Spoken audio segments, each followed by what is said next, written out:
Bonjour à chacun et à chacune, je suis heureux de vous retrouver aujourd'hui et aujourd'hui je voudrais que l'on puisse lire un texte et on va s'arrêter sur une expression que l'on trouve dans un passage.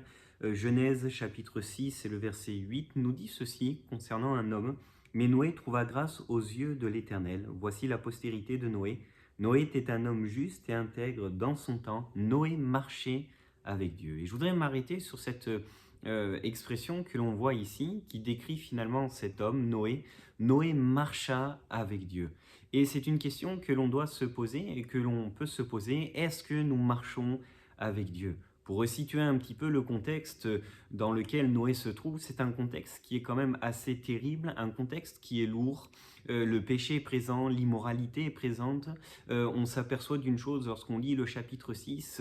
À un moment donné, il est dit que le cœur de l'homme était constamment tourné vers le mal. On appelait bien ce qui est mal et mal ce qui est bien. On voit qu'il y a de la méchanceté, et on voit qu'il y a de la violence, que le péché règne, que l'on rejette les choses de Dieu. Mais parmi cette génération, il y a un homme qui va trouver grâce, et il y a un homme qui va finalement, par sa vie, décider d'être différent, et Dieu a vu cet homme, et Dieu va lui donner une mission de construire cette arche et d'être sauvé lui et sa famille de ce déluge. Mais Noé va décider de marcher avec Dieu.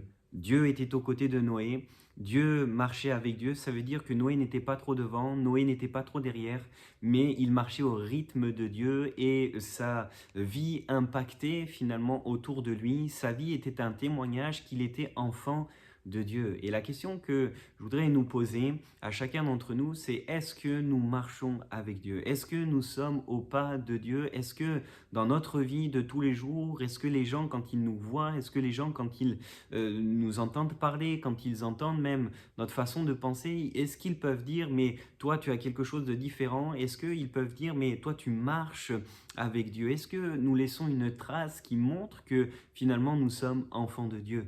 Dans ce contexte-là, Noé était celui qui va trouver grâce. La Bible nous dit ceci concernant Noé, c'est qu'il était juste et intègre, c'est-à-dire qu'il était entier pour Dieu. Il n'y avait pas de compromis dans son cœur, mais tout ce qu'il faisait, tout ce qu'il pensait, la façon même dont il parlait, tout reflétait l'image de Dieu dans sa vie. Et je crois que nous sommes appelés aussi à être comme Noé, des hommes, des femmes qui savent faire la différence. Jésus lui-même le dira que nous sommes cette lumière et ce sel de la terre, cette lumière qui va éclairer, ce sel qui va donner de la saveur, qui va donner envie aux autres. Et est-ce que dans notre vie, à titre personnel, on peut dire oui, je marche avec Dieu? Est-ce que les autres peuvent témoigner de cela? Est-ce qu'ils peuvent témoigner que finalement nous sommes des enfants de Dieu, qu'on marque la différence? Et je crois que dans ce monde dans lequel nous sommes, nous avons besoin non pas de nous taire, non pas de faire des compromis, mais d'être droit, de marcher dans les voies de Dieu